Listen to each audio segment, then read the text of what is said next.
UGC net की preparation करने वाले बच्चे हमेशा इसी कंफ्यूजन में रहते हैं कि कैसे हम लोग इतने सारे बुक्स एंड ऑथर्स को कवर करें। सोशियोलॉजी सब्जेक्ट में बात करें तो बहुत सारी बुक्स है, अगर ऐसे हम लोग देखने जाए तो हजारों बुक्स हमारे पास कई बार हो जाती है। तो सबसे पहले तो हमें ये पता होना चाहिए कौन सी बुक्स हमें पढ़नी है। अब कौन सी बुक्स हमें पढ़नी है वो हमें पता है, अगर यहाँ से भी हम लोग देखें आराम से आपकी 400-500 तो मिनिमम बुक हो ही जाती है अगर आप प्रिपरेशन करने जाओ, क्योंकि 26 थिंकर्स तो सिलेबस में ही मेंशन है।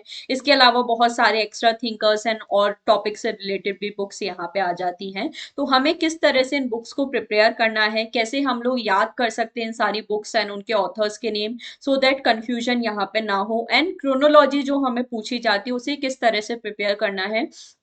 तो ये सारी जो चीजें हैं आज के सेशन में हम लोग डिस्कस करने वाले हैं।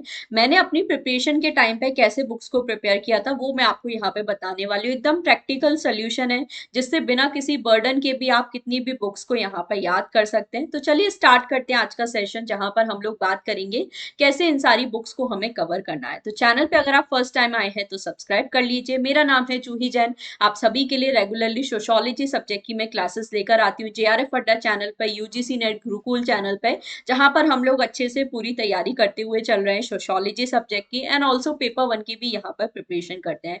जेआरएफ एग्जामिनेशन मैंने क्वालिफाई किया है विद 224 मार्क्स। इसके साथ ही गेट एग्जामिनेशन भी क्वालिफाई किया है विद ऑल इंडिया रैंक 34। सो इन सभी एग्जामिनेशन में बुक्स रिलेटेड काफी क्वेश्चन आते हैं, तो मैं अपनी स्ट्रेटेजी यहाँ आपको बताने वाली हूँ कैसे मैंने इन सारी बुक्स को प्रिपेयर किया था। जेआरएफ अड्डा एप्लीकेशन को भी इंस्टॉल कर सकते हैं, यहाँ पे ये सभी कंटेंट फ्री मटेरियल आपको मिल जाता है। कोर्सेज यहाँ पर आप सभी के लिए अवेलेबल है, सो पेपर 1 पेपर 2 की अच्छे से आप तैयारी कर सकते हैं। चलिए अब हम लोग बात कर लेते हैं कि किस तरह से बुक्स को हमें प्रिपेयर करना है। तो सिंपल यहाँ पे स्ट्रेटेजी है, कुछ मैं आपको ऐसा भी मतलब ऐसा नहीं सॉल्यूशन बताऊंगी जो आप ना फॉलो कर पाओ। एंड पर्सनली जो चीज मैंने फॉलो की है वही मैं आपको बताऊंगी, क्योंकि जो चीज मेरे लिए वर्क की है वो मैं आपको बहुत अच्छे से बता सकती हूँ, आपके लिए भी डेफिनेटली काम करेगी। तो सीधा सिंपल जो तरीका है बुक्स को याद करने का, देखो बहुत सारे लोग आपको बताते हैं निमोनिक बना लो, ये कर लो, वो कर लो, इस तरह से स्टोरी फॉर्म में याद कर लो, वो बिल्कुल सही है ना, आपको फॉलो करना भी चाहिए।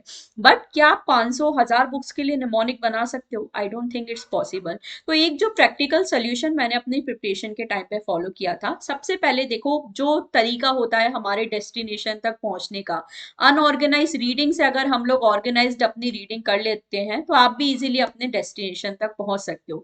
जैसे मैंने अपनी प्रिपरेशन के टाइम पे सिंपल स्ट्रेटेजी फॉलो की थी। कुछ भी, सबसे पहली बात तो बर्डन हमें नहीं लेना है, इतनी बुक्स हैं कैसे याद होंगी, कैसे कवर होंगी, क्या सारी चीजें, कुछ नहीं। सिंपल आपको करना है, आपके पास एक लिस्ट रेडी होनी चाहिए सारी बुक्स की। जैसे मैंने अपनी प्रिपरेशन के टाइम पे एक लिस्ट बना ली थी सारी बुक्स की जो मुझे प्रिपेयर करनी है। अब ये लिस्ट मैंने किस तरीके से तैयार की, ये लिस्ट मैंने तैयार की थी प्रीवियस ईयर पेपर्स के बिहाफ पे। जैसे अगर आप पहले कभी मेरी क्लासेस देखते हो तो मैंने हमेशा आपको बताया, मैंने अपनी प्रिपरेशन स्टार्ट करने से पहले लगभग 10 से 15 साल के जो पेपर्स है वो सॉल्व किए हैं।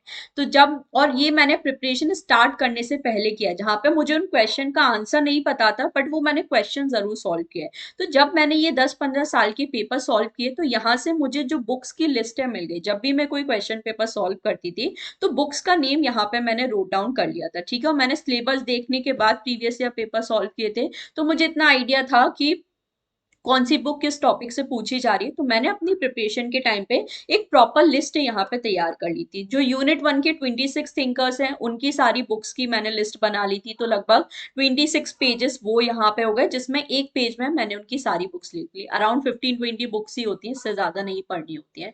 तो ये मैंने किया। इसी तरह से डिफरेंट यूनिट वाइज मैंने यहाँ पे बुक्स की लिस्ट अपनी बना ली। तो मान के चलिए यूनिट वाइज मैंने अपनी बुक्स की लिस्ट बना ली। इसके अलावा जो भी एक्स्ट्रा बुक्स आती है वो भी मैंने बना ली यहाँ पे प्रॉपर अपनी प्रिपरेशन के टाइम। बाकी जब मैं अपनी प्रिपरेशन कर रही हूँ, बीच में किसी भी बुक का नेम आता है, कुछ भी आता है, तो वो भी मैं उसमें नोट डाउन करती जाती थी। बेसिकली एक सेपरेट नोटबुक टाइप मैंने अपनी प्रिपरेशन के टाइम पे बनाई थी, जहां पे सारी बुक्स वगैरह का नेम मैंने नोट डाउन किया था। जब आपके पास ये बुक्स की लिस्ट रेडी है उसके बाद मैंने क्या किया, ज्यादा बर्डन नहीं लिया, मैंने कभी भी बुक्स को याद करने का ट्राई नहीं किया, मैंने सिर्फ उनको रीड किया। जैसे मैंने अपनी प्रिपरेशन के टाइम पे डेली अपना अराउंड 30 मिनट्स टू 1 आवर का टाइम यहाँ पे फिक्स किया था। आप भी अपने अकॉर्डिंग कर सकते हो, जब भी मॉर्निंग में आपको अच्छा लगता है या रात को सोने से पहले अच्छा लगता है। बट डेली मैंने अपनी प्रिपरेशन में जैसे मॉर्निंग टाइम मैंने अपना फिक्स कर लिया था कि आधे से 1 घंटे मुझे क्या करना है, ये जो बुक्स की लिस्ट मैंने तैयार की है उसको मुझे रीड करना है। तो अराउंड अगर मैं मान के चलूं अराउंड यहाँ पे 40 50 पेजेस, इससे ज्यादा की बुक्स की लिस्ट नहीं होती। तो 40 50 पेजेस में लगभग मैंने ये जो बुक्स की लिस्ट है तैयार कर ली थी। अब मैंने यहाँ पे क्या किया, सिर्फ उसको डेली रीड करना यहाँ पे स्टार्ट किया, ठीक है। और 40 50 पेजेस से कम ही होंगे, आई थिंक अराउंड 30 40 पेजेस आप मान सकते हो। तो यहाँ पे चलो मान के चलो एट मैक्स 40 पेजेस यहाँ पर मेरे पास थे, या चलो 50 भी आप यहाँ पे मान के चलो। मैंने डेली क्या किया, ये जो 50 पेजेस हैं इनको सिर्फ रीड करना स्टार्ट किया। जैसे डरखाइम की जो बुक्स हैं मैंने सीक्वेंस में ही नोट डाउन की, क्रोनोलॉजी में ही मैंने उन्हें नोट डाउन किया और उनको बस डेली रीड करना स्टार्ट कर दिया। तो हार्डली आपको 1 मिनट का टाइम लगता है रीड करने के लिए, या 1 से 2 मिनट का टाइम लगे, ठीक है। स्टार्टिंग में ज्यादा टाइम लग सकता है, 2 से 3 4 5 मिनट भी लग सकते हैं। बट जब आप डेली उस चीज को पढ़ोगे ना तो आपका वो अपने आप फ्लो बन जाएगा, आपको अपने आप याद आने लगता है कि इस बुक के बाद मैंने इसका नेम लिखा। तो ये चीज ऐसा नहीं है कि मैंने लास्ट के 10 दिन में की, ये चीज मैंने डे 1 से अपनी प्रिपरेशन में फॉलो किया है।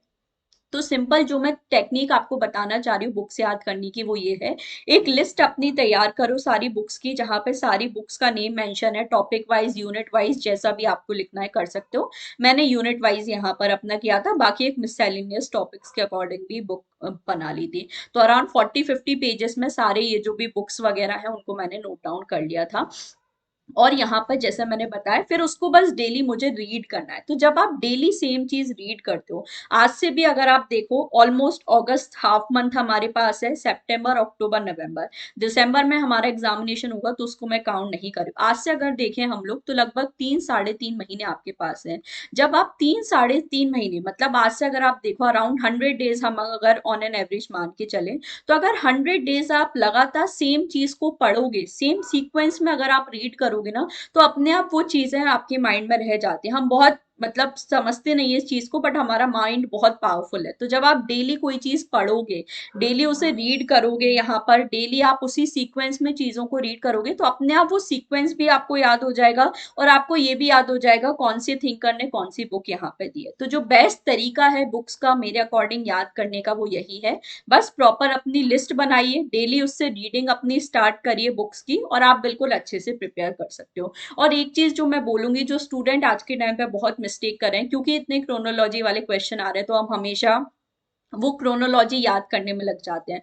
आपको ये चीज समझनी है, थोड़ा मैच्योरली यहाँ पर आपको बिहेव करना होगा। क्रोनोलॉजी आप कितनी भी याद कर लो, आपको पता नहीं है किस चीज की क्रोनोलॉजी पूछ ली जाए, ठीक है। तो क्रोनोलॉजी मेरे अकॉर्डिंग यूनिट 1 थिंकर्स की आप कर सकते हो, स्पेशली क्लासिकल थिंकर्स। बाकी जो हम लोग देखें जैसे हर्म्यूनेटिक ट्रेडिशन के थिंकर हैं तो उनकी तो इतनी बुक्स भी यहाँ पे नहीं है। तो वो चीजें आपको फिल्टर करनी है, जैसे प्रीवियस पेपर्स के बिहाफ पे जो मैंने अपनी प्रिपरेशन के टाइम पे किया था। तो क्रोनोलॉजी बस आपको उतना ही प्रिपेयर करना है कि ये एग्जाम में हमारा काम हो जाए, ठीक है। क्योंकि फ्यूचर पर्सपेक्टिव से अगर आप सोचो तो आपको बुक्स के कॉन्सेप्ट पता होने चाहिए, वो ज्यादा इंपॉर्टेंट है। क्योंकि जब आप कॉलेज में पढ़ाने जाओगे, वो बुक्स का क्या कंटेंट है वो आपको आना चाहिए, ना कि वो बुक किस ईयर में पब्लिश हुई थी। तो एनटीए का ये मुझे पता नहीं, समझ नहीं आता रीजन क्यों इतनी क्रोनोलॉजी पूछता है। तो आपको भी थोड़ा प्रैक्टिकली सोचना है, जो चीज फ्यूचर पर्सपेक्टिव से हमारे लिए इंपॉर्टेंट है उसको ज्यादा इंपॉर्टेंस देंगे। तो रेदर देन सिर्फ बुक्स को पढ़ने में, क्रोनोलॉजी में आप टाइम वेस्ट करो, कंसेप्ट को डेफिनेटली अपना ज्यादा टाइम दो। बाकी डेली का अराउंड 30 to 1 आवर का टाइम मोर देन इनफ है। और 50 पेजेस मैंने ये बहुत एट मैक्स बताए हैं,